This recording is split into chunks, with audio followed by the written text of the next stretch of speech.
ఎన్నో సభలు చూసినాను. ఎన్నో సభల్లో నేను డయాస్ పైకి పోకుండా అక్కడి నుండి వినాలి సార్ మీరంతా. ఎన్నో సభల్లో డయాస్ మీదకి పోకుండా అక్కడే ఆ సభని సంతోషంగా ఆస్వాదించి నేను పోయినాను. ఈరోజు ఇక్కడున్న వాళ్ళందరిలో ఎంతో మంది గొప్ప గొప్ప మహనీయులు ఉన్నారు, ఎంతో మంది గొప్ప సీనియర్లు అందరూ ఉన్నారు. ఇక్కడున్న వాళ్ళందరిలో చాలా మహానుభావులు ఉన్నారు. అందరూ ఆత్మాభిమానం కలిగిన వాళ్ళు. ఈరోజు నా ప్రాణమంతా ఈ కిందే ఉండాలి. భగవంతుడా, రూల్స్ ప్రకారం ఇక్కడ కూర్చొని ఉన్నాను, కానీ నాకు ఇక్కడ కంటే అక్కడ ఉన్నదే చాలా ఇష్టం. కాబట్టి తప్పకుండా ఫస్ట్ టైం 10 ఏళ్ల తర్వాత పోటా పోటీ ఒకరి మీద ఒకరికి కోపాలు తాపాలు ప్రతిదీ ఇదే విజయం. ఇది విజయం. ఇది కాంగ్రెస్ లో చూస్తా ఉంటే చాలా సంతోషం అయితే ఉంది.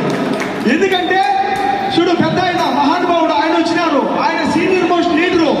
ప్రతి మంది ఇక్కడ వచ్చిన వాళ్ళందరూ రీల్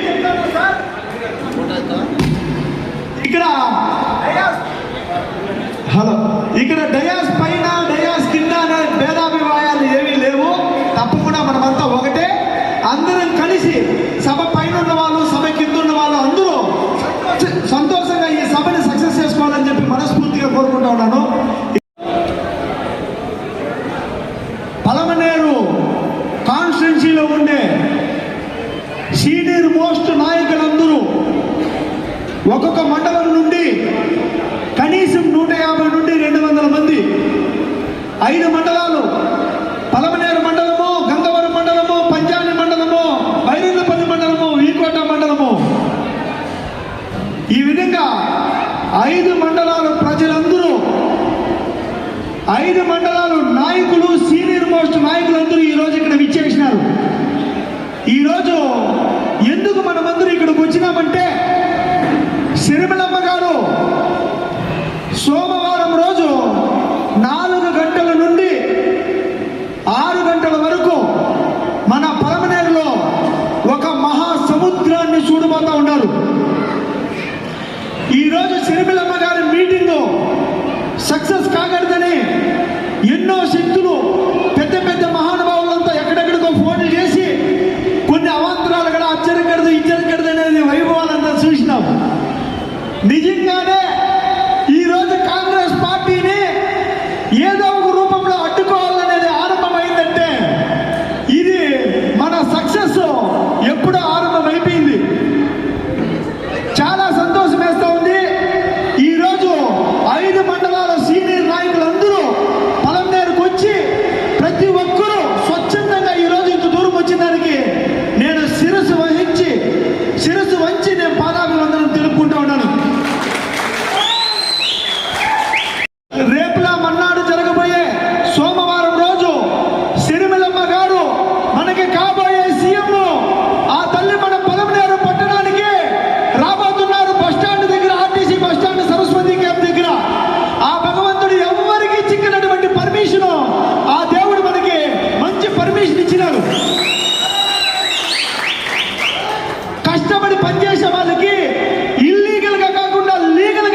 ఉన్నారు.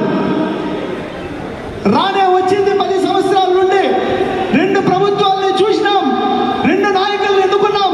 ఈ 2 నాయకులు పలమనేరుకి చేసింది ఏమీ లేదు. వాగ్దానాలు ఇచ్చినారు, ఏ వాగ్దానాన్ని నిర్వర్తించలేదు. ఈరోజు సిరిమలమ్మ రాకతో పలమనేరు పట్టణం ఒక సముద్రం అవబోతా ఉంది.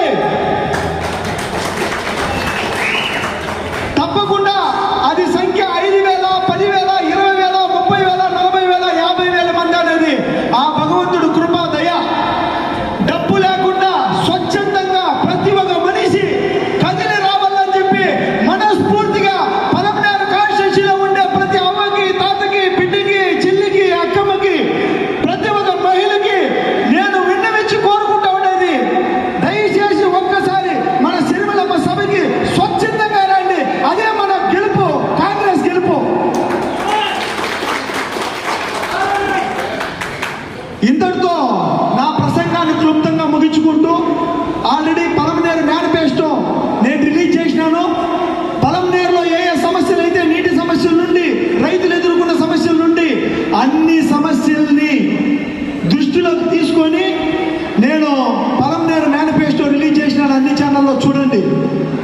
అదేవిధంగా ఎంతో మంది ఈరోజు అరే మేనిఫెస్టోలో మా గురించి చేయలేదే, మా గురించి చెప్పలేదే, మమ్మల్ని ఎందుకు మర్చిపోయినారని చెప్పి ప్రశ్నిస్తూ ఉంటే మేనిఫెస్టో 2 కూడా నేను రిలీజ్ చేస్తాను.